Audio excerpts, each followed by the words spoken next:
Hello guys, welcome to my channel oh my dish. আজকে আপনাদের জন্য নিয়ে এসেছি মজাদার প্যানকেকের রেসিপি।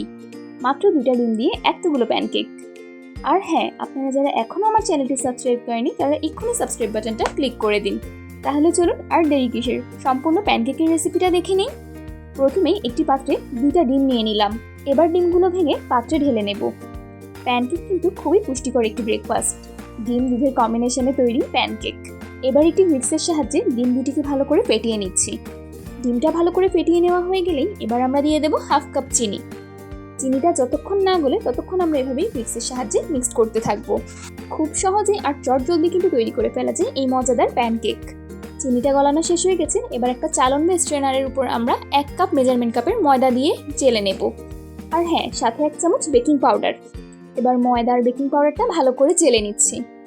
ময়দার বেকিং পাউডারটা সম্পূর্ণ চালা হয়ে গেলে হুইস্কের সাহায্যে ডিমের সাথে ময়দাটাকে মিক্স করে দিচ্ছি। ভালো করে মিক্স করতে হবে যাতে ব্যাটারটা একদম পারফেক্ট হয়। এবার আমরা মিক্স করা হয়ে গেলে 1 কাপ গরুর দুধ নিয়ে নিয়েছি, সেটাই এবার আমরা মিক্স করে দেব। গরুর দুধ দেওয়া শেষে ব্যাটারটা একদম ভালো করে মিক্স করে রেডি করে নিচ্ছি।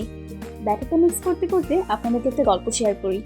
ছোটবেলা থেকেই আমার সব রকমের কেকের প্রতি একটা আলাদাই আকর্ষণ ছিল। স্কুলে যাওয়ার আগে টিফিন নিয়ে যে কত বাহানাই না করতাম। তখন আম্মু 10 মিনিটে তৈরি করে দিত এই মজাদার প্যানকেক।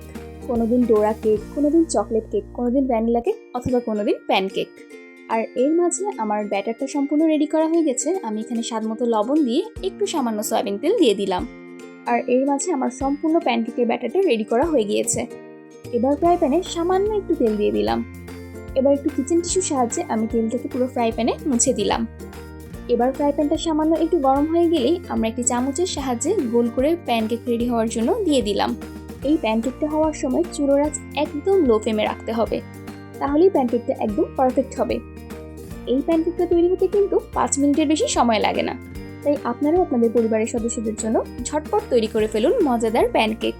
সবগুলো প্যানকেক আমার রেডি করে দেওয়া হয়ে গেছে। একটু পরে আপনারা দেখতে পারবেন সামান্য জালি জালি হওয়া শুরু হয়ে গিয়েছে উপর দিয়ে।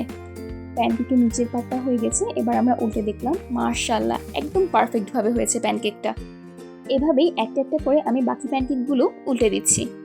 কালার যেরকম সুন্দর এসেছে প্যানকেকের, স্মেল তার থেকেও বেশি দুর্দান্ত হয়েছে। এই তো, আর 1 মিনিট পর আমরা নামিয়ে নেব আমাদের মজাদার প্যানকেক। এবার আমি একটা পাত্রে উঠিয়ে নিলাম সব প্যানকেকগুলো। চলে যাব পরিবেশনে। আপনাদের সবার আমার আজকের ভিডিওটি কেমন লেগেছে অবশ্যই কমেন্টে জানাবেন। আর ভালো লেগে থাকলে লাইক দিয়ে পাশেই থাকবেন। আর হ্যাঁ, যারা এখনো আমার চ্যানেলটি সাবস্ক্রাইব করেনি তারা এক্ষুনি সাবস্ক্রাইব বাটনটা ক্লিক করে দিন। তাহলে এবার আপনারাও সবাই তৈরি করে ফেলুন আপনাদের পরিবারের সদস্যদের জন্য মজাদার প্যানকেক। সবাই ভালো থাকবেন, সুস্থ থাকবেন আর ও মাই ডিশের সাথেই থাকবেন। আল্লাহ হাফেজ।